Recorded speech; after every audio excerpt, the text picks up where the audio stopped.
আসসালামু আলাইকুম। Technique easy এডুকেশনের পক্ষ থেকে নবম দশম শ্রেণীর শিক্ষার্থীদের জানাচ্ছি শুভেচ্ছা। টেকনিক ইজি এডুকেশন তোমাদের জন্য নিয়ে এসেছে ইজি বায়োলজি এই বইটি, যার একটি পার্ট হচ্ছে বোর্ড কোয়েশ্চেন অ্যানালাইসিস। এখানে তোমাদের জন্য আরও সংযোজিত আছে দেখো কিউআর কোড, যেটা স্ক্যান করার মাধ্যমে তোমরা যাতে এই প্রশ্নটা আর একটু সহজে বুঝতে পারো, আর একটু সহজে যাতে আয়ত্ত করতে পারো, যার জন্যই আমাদের এই প্রচেষ্টা। তোমরা কিন্তু চাইলেই আমাদের এই ইজি বায়োলজি বইটা সংগ্রহ করে নিতে পারো। এখানে তোমাদের জন্য বিগত কয়েক বছরের বোর্ড প্রশ্ন অ্যানালাইসিস করে দেওয়া আছে। চলো আজকের পর্বে আমরা যশোর বোর্ড 2024-এ আসা একটি প্রশ্ন নিয়ে তোমাদের সাথে আলোচনা করি। দেখো এখানে উদ্দীপকে কি দেওয়া আছে, দুইটা চিত্র আমরা দেখতে পাচ্ছি। চিত্র এক্স এ হচ্ছে তোমার ভ্রূণথলির একটা মানে যে ডিম্বাণু, আর এখানে এস চিহ্নিত করছে হচ্ছে তোমার গৌণ নিউক্লিয়াস। তার মানে এটা হচ্ছে আমাদের যে স্ত্রী গ্যামেটোফাইটের উৎপত্তি এরকম একটা ধাপের যে সর্বশেষ পর্যায়টা ওইটা দেখতে পাচ্ছি। আর ওয়াই এ হচ্ছে তোমার পুং গ্যামেটোফাইটের উৎপত্তির একটা পর্যায় দেখতে পাচ্ছি, যেখানে নালিকা নিউক্লিয়াসটা নালী তৈরি করতেছে, আর পিছনে পিছনে হচ্ছে তোমার যে পুং গ্যামেটগুলো আসতেছে।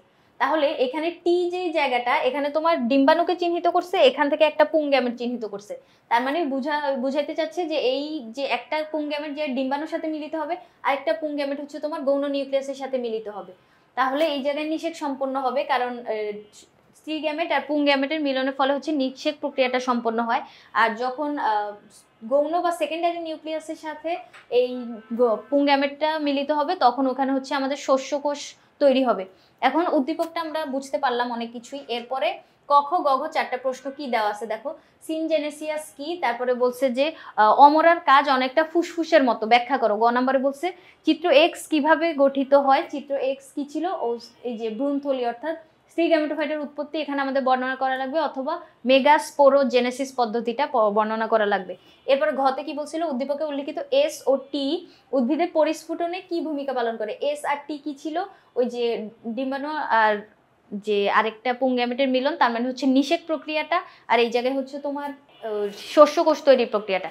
এই দুইটা উদ্ভিদের পরিস্ফুটনে কি ভূমিকা পালন করে, এটা হচ্ছে আমাদের বর্ণনা করা লাগবে। চলো এখন যদি আমরা উত্তরে যাই, কি বলছিল আমাদের সিনজেনেসিয়াস কি। সিনজেনেসিয়াস হচ্ছে পুংস্তবকের পরাগধানীগুলো যখন এক গুচ্ছে থাকে তখন তাকে যুক্তধানী বা সিনজেনেসিয়াস বলে। মানে যুক্তধানী কথাটাই হচ্ছে ইংরেজিতে সিনজেনেসিয়াস। এখন যুক্তধানী যদি তোমাকে প্রশ্নে বলে দিত, তুমি তো এটা থেকে একটু ধারণা পাইতে পারতা যে যুক্তধানী অর্থাৎ পরাগধানী যুক্ত অবস্থায় থাকবে, এই যে পুংস্তবকের পরাগধানীগুলো এক গুচ্ছে থাকবে। তাহলে তুমি এটা বুঝিয়ে যাচ্ছ, যার জন্য এত সহজ তো টিচাররা তোমাকে করবে না, ওনারা তো তোমাকে ট্র্যাপে ফেলানোর চেষ্টা করবে। যার জন্য এই সহজ প্রশ্নটাই তোমাকে কি লিখছে, সিনজেনেসিয়াস। তুমি তো এটা শুনে ওরে বাবা কি কঠিন একটা প্রশ্ন দিছে, কিন্তু না, যুক্তধানীটাই হচ্ছে সিনজেনেসিয়াস। এরপরে আমাদের খ নম্বরে বলছিল যে অমরাকে কিভাবে হচ্ছে অনেকটা ফুসফুসের মতো। কেন, অমরা হচ্ছে এরকম একটা অঙ্গ যেটার মাধ্যমে ভ্রূণ মাতৃদেহের সাথে সংযুক্ত থাকে। এরকম দেখো না তোমরা নিউবর্ন বেবিদেরকে সূর্যের আলোতে যে রোদ দেয়, রোদ দিলে দেখবো ওদের নাভিটা অনেকটা লম্বা থাকে, যেটা ওই নাভিটাই হচ্ছে তোমার অমরার সাথে সংযুক্ত থাকে, ওইটাকে হচ্ছে অম্বিলিকাল কর্ড বলে। অম্বিলিকাল কর্ডের মাধ্যমে মা যদি কোনো পুষ্টিকর খাবার খায় ওইটা ভ্রূণের দেহে আসবে, আবার ভ্রূণের দেহে যদি কোনো রেচন বর্জ্য উৎপন্ন হয় ওইটা ওই অমরার মাধ্যমে মায়ের দেহে যাবে, মায়ের দেহ থেকে নিঃসৃত হয়ে যাবে। তাহলে এটা দেখো একটা কানেকশন রক্ষা করতেছে, মা আর ভ্রূণকে হচ্ছে কানেক্টেড করতেছে। আবার ফুসফুসের মতো কাজ করে, কারণ ভ্রূণের তো তখনও ফুসফুস তৈরি হয় না, ওর আরো মানে অনেক অর্গান হচ্ছে তখনও পরিপূর্ণভাবে তৈরি হয় না, যার জন্য ওই অমরার মাধ্যমে ভ্রূণ হচ্ছে মায়ের দেহের সাথে কানেক্টেড থেকে এই কাজগুলা করে। এখন দেখো অমরা হচ্ছে এরকম মাতৃ টিস্যু আর ভ্রূণের মাঝে গ্যাসীয় আদান প্রদানও হয়ে থাকে।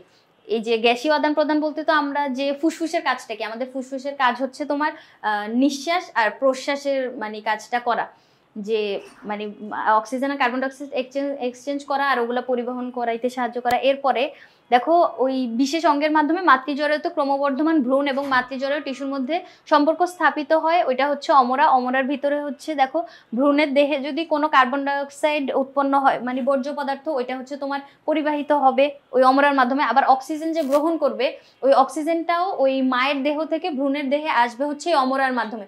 অমরা থেকে অম্বিলিকাল কর্ডের মাধ্যমে ওই ভ্রূণটা হচ্ছে তোমার সংযুক্ত থাকে অমরার সাথে। তাহলে ওইটা রেচনের মতো কাজ করে, তখন এটাকে আমরা বৃক্কের সাথেও তুলনা করতে পারি। যেহেতু বাতাসের আদান প্রদানে যে কার্বন ডাইঅক্সাইড অক্সিজেনের আদান প্রদান করে, তখন এটাকে ফুসফুসের সাথেও তুলনা করতে পারি। এই প্রশ্নটা ওভাবেও আসতে পারে, ওই যে বৃক্কের সাথে তুলনা করা হয় ওরকম বললেও তুমি মানে বর্ণনাটা এভাবেই বলতা, শুধু ওই যে রেচনের কথাটা একটু ইনক্লুড করতা। এরপরে গ নাম্বারে আমাদের বলছিল যে ওই যে ডিম্বাণু কিভাবে তৈরি হয়, অর্থাৎ স্ত্রী গ্যামেটোফাইটের উৎপত্তি অথবা মেগাস্পোরোজেনেসিস পদ্ধতিটা ব্যাখ্যা করা লাগবে। এখানে দেখো আমি তোমাকে আগে চিত্রটা বুঝাই দিই, এরপরে তুমি কথাটা একা একাই নিজেই লিখতে পারবা। দেখো প্রথমে হচ্ছে এখানে একটা কোষ, যেটা ভ্রূণ পোষক কলায় একটি কোষ আকারে তুলনামূলক বড় হয়। এই কোষটা পরবর্তীতে মিওসিস বিভাজনের মাধ্যমে, আমরা জানি যেখানে তুমি মিওসিস কথাটা শুনবা অর্থাৎ মিওসিস বিভাজনের মাধ্যমে 4টা অপত্য কোষ তৈরি হবে। এখন মিওসিসের মাধ্যমে দেখো 4টা অপত্য কোষ তৈরি হয়েছে। এই অপত্য কোষগুলোর ভিতরে সর্বনিম্ন যে কোষটা ও হচ্ছে কার্যকর হবে। কি জন্য?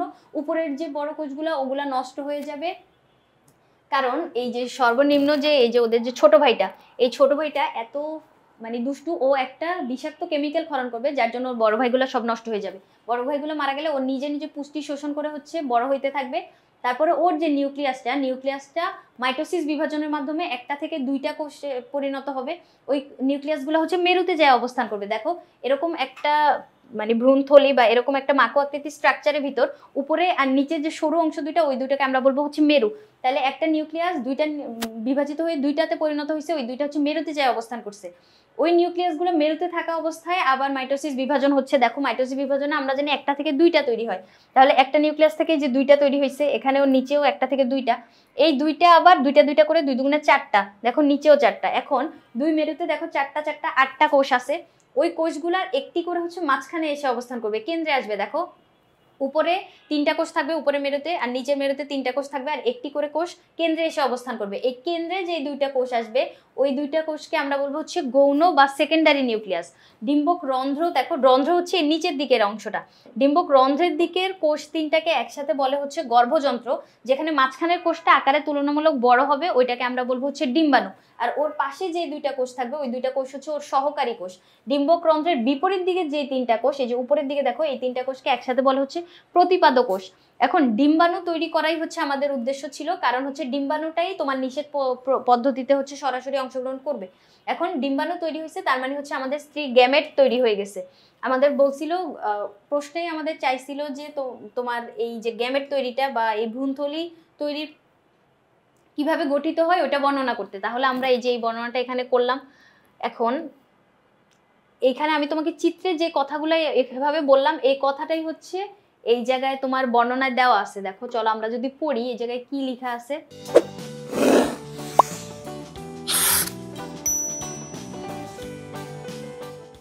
দেখো ভ্রূণপোষক কলায় ডিম্বক রন্ধ্রের কাছাকাছি একটি কোষ আকারে সামান্য বড় হয়। ওই যে প্রথমে যে মাতৃকোষটা ছিল ওইটা আকারে একটু বড় একটা কোষ ছিল ভ্রূণপোষক কলায়। এটা হচ্ছে প্রোটোপ্লাজম ঘন, নিউক্লিয়াসটি তুলনামূলক বড়। ওই কোষটি মিওসিস বিভাজনের মাধ্যমে 4টা অপত্য কোষ তৈরি করবে। ওই যে আমরা দেখছিলাম 4টা কোষ তৈরি হয়েছিল, কিন্তু 4টা কোষের সর্বনিম্ন কোষটা ছাড়া বাকি সবগুলা কোষ নষ্ট হয়ে গেছিল। এই যে সর্বনিম্ন এই বড় একটা কোষ হচ্ছে বড় থাকবে, সর্বনিম্ন কোষটা, ওই বড় কোষটা হচ্ছে পরবর্তীতে বৃদ্ধিপ্রাপ্ত হয়ে ভ্রূণথলিতে পরিণত হবে। এই কোষটির নিউক্লিয়াস হ্যাপ্লয়েড, নিউক্লিয়াসটি বিভক্ত হয়ে 2টি নিউক্লিয়াসে পরিণত করবে। ওই যে আমরা দেখছিলাম একটা নিউক্লিয়াস 2টাতে পরিণত হয়েছে, ওই 2টা হচ্ছে 2টা মেরুতে যায় অবস্থান করবে। এরপরে ওই মেরুতে থাকা অবস্থায় আবার একটি থেকে 2টি, 2টি থেকে 4টি, এভাবে হচ্ছে কোষ বিভাজন চলবে। একটা মেরুতে 4টা, পরেরটাতে 4টা, এরপরে একটি করে কোষ হচ্ছে কেন্দ্রে অবস্থান করবে। এরপরে দেখো কেন্দ্রে অবস্থান করার পরে ওইখানে এই জায়গাটাই হচ্ছে মানে কেন্দ্রে আসার পরে ওই 3টা থাকবে। এখানে হচ্ছে আমাদের কাজ শেষ, ডিম্বাণু উৎপন্ন হয়ে গেছে, তার মানে আমাদের স্ত্রী গ্যামেটোফাইটের উৎপত্তি সম্পন্ন। এরপরে আমাদের ঘ নাম্বারে কি বলছিল যে এস ও টি উদ্ভিদের পরিস্ফুটনে কি ভূমিকা পালন করে। এস আর টি যে প্রক্রিয়াটা, একটা ছিল তোমার নিষেক, পুংগ্যামেট আর ডিম্বাণু মিলিত হয়ে হচ্ছে নিষেক সম্পন্ন করে, আর আরেকটা পুংগ্যামেট আর গৌণ নিউক্লিয়াস মিলিত হয়ে তোমার শস্য কোষ তৈরি করবে। এখন উদ্ভিদের পরিস্ফুটনে এস আর টি গুরুত্বপূর্ণ কি জন্য? পরাগায়নের ফলে পরিণত পরাগরেণু গর্ভপত্রের গর্ভমুণ্ডে পতিত হয়, এরপরে পরাগনালিকা বৃদ্ধিপ্রাপ্ত হয়ে গর্ভদণ্ড ভেদ করে কিছু তরল শোষণ করে। এই যে এরকম, আমি তোমাকে এটা যদি এঁকে দেখাই, এটা হচ্ছে তোমার গর্ভমুণ্ড, এরপরে গর্ভদণ্ড, আর এখানে হচ্ছে গর্ভাশয়।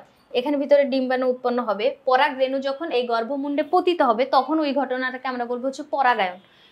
এখানে মনে করো পড়ছে পরাগায়ন সম্পন্ন হয়েছে। এরপরে এই যে নালিকা নিউক্লিয়াসটা এখানে নালী তৈরি করতে থাকবে, পরাগদণ্ড ভেদ করে নালী তৈরি করে এদিক দিয়ে ঘুরে নিচে এসে নালীটা উন্মুক্ত হয়ে যাবে। কি জন্য? কারণ এই ভ্রূণথলির নিচের দিকে হচ্ছে তোমার ডিম্বক রন্ধ্রটা অবস্থান করে। নালিকা নিউক্লিয়াসটা যখন রন্ধ্র পর্যন্ত আসবে তখনই হচ্ছে ওর কাজ শেষ, এখানে ও নালীটা উন্মুক্ত করে দিয়ে যাবে। আর ওর পিছনে পিছনে 2টা পুং গ্যামেট আসবে, যে পুং গ্যামেটগুলো এই যে নালীর ভিতর দিয়ে এসে এখানে যে একটা ডিম্বাণু থাকবে, ওই যে চিত্রে আমরা দেখছি ওই মানে উদ্দীপকের চিত্রটাতে, ওখানে পুং গ্যামেটের সাথে একটা মিলিত হবে, আর আরেকটা মিলিত হবে হচ্ছে তোমার মাঝখানে থাকা গৌণ নিউক্লিয়াসের সাথে। পুং গ্যামেট আর স্ত্রী গ্যামেট মিলিত হয়ে যে নিষেক প্রক্রিয়াটা সম্পন্ন হবে ওই জায়গায় তোমার গর্ভাশয় এককভাবে অথবা ফুলের অন্যান্য অংশ সহ পরিপুষ্ট হয়ে ফল গঠন করবে। আর ডিম্বক যেটা, ডিম্বক পরিণত হবে হচ্ছে বীজে। এই যে এখন এখানে যেই নিষেক প্রক্রিয়াটা দেখাইলাম এই কথাটাই হচ্ছে এখানে বলা আছে। দেখো এই যে একটি এসে ডিম্বাণুর সাথে মিলিত হয়ে জাইগোট তৈরি করবে, অপর পুং গ্যামেটটি গৌণ নিউক্লিয়াসের সাথে মিলিত হয়ে ট্রিপ্লয়েড বা শস্যকোষ তৈরি করবে। এখন তোমরা হ্যাপ্লয়েড আর ডিপ্লয়েড পর্যন্ত চিনো। ট্রিপ্লয়েড মানে হচ্ছে ক্রোমোজোম 3 সেট থাকবে, 3 সেট ক্রোমোজোম থাকলে ওটাকে আমরা শস্যকোষ বলবো। প্রায় একই সময়ে এই দুটো পুংজনন কোষের একটি ডিম্বাণু অপরটি গৌণ নিউক্লিয়াসের সাথে মিলিত হয়। দেখো দুইটা নিষেক সম্পন্ন হইলো না। নিষেক বলতে আমরা হচ্ছে পুং গ্যামেট আর স্ত্রী গ্যামেটের যে মিলনের পদ্ধতিটা, তাহলে দুইটা যখন একসাথে মানে মিলিত হয়েছে তখন এই দুইটাকে হচ্ছে আমরা দ্বিনিষেক বলবো, মানে এই পুরো ঘটনাটাকে দ্বিনিষেক বলবো। এবার জাইগোট কোষটি স্পোরোফাইটের প্রথম কোষ, অর্থাৎ জাইগোট যে মানে তৈরি হইলো, মানে পুং আর স্ত্রী গ্যামেট মিলনের প্রক্রিয়াটা নিষেক, কিন্তু নিষেকের মাধ্যমে যে প্রথম কোষটা ওইটাকে বলবো হচ্ছে জাইগোট। এখন জাইগোট কোষটা হচ্ছে স্পোরোফাইটের প্রথম কোষ।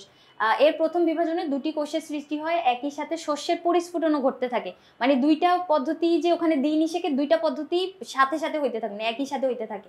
এখন জাইগোটের বিভাজন অনুপ্রস্থে ঘটে। ডিম্বক রন্ধ্রের দিকের কোষটিকে ভিত্তিকোষ এবং ভ্রূণথলির কেন্দ্রের দিকের কোষটিকে অ্যাপিকাল কোষ বলা হয়। একই সাথে এই কোষ দুটির বিভাজন চলতে থাকে, ধীরে ধীরে অ্যাপিকাল কোষটি একটি ভ্রূণে পরিণত হয় আর ভিত্তিকোষ থেকে ভ্রূণধারক উৎপন্ন হয়। ক্রমশ বীজপত্র, ভ্রূণমূল, ভ্রূণকাণ্ডের সৃষ্টি হয়। ক্রমান্বয়ে গৌণ নিউক্লিয়াসটি শস্য টিস্যু উৎপন্ন করে। এখন এইখান পর্যন্ত হচ্ছে তোমার নতুন স্পোরোফাইটের উৎপত্তি, এই যে এই প্যারাটুকু। এর পরবর্তীতে হচ্ছে তোমার ফলের উৎপত্তির বর্ণনা দিব আমরা। ফল কিভাবে তৈরি হয়, ওই যে গর্ভাশয় স্ফীত হয়ে ফলে পরিণত হয় আর ডিম্বক বীজে পরিণত হয়। ওই বীজটাই হচ্ছে তোমার পরবর্তীতে উদ্ভিদের বংশ বৃদ্ধি করার জন্য কাজে লাগবে। কারণ আমরা যখন গাছ লাগাই তখন মাটিতে কি ওই যে সিডসটা বপন করি না, তাহলে ওই ডিম্বকটাই হচ্ছে বীজটা বপন করার মাধ্যমে পরবর্তীতে উদ্ভিদ তার বংশবৃদ্ধি করতে পারবে। তাহলে দেখো এস আর টি উদ্ভিদের পরিস্ফুটনে গুরুত্বপূর্ণ ভূমিকা পালন করে বলতে অত্যাবশ্যকীয় ভূমিকা পালন করে, কারণ এই দুইটা না হইলে তো এই প্রসেসগুলো কিছুই হইতো না।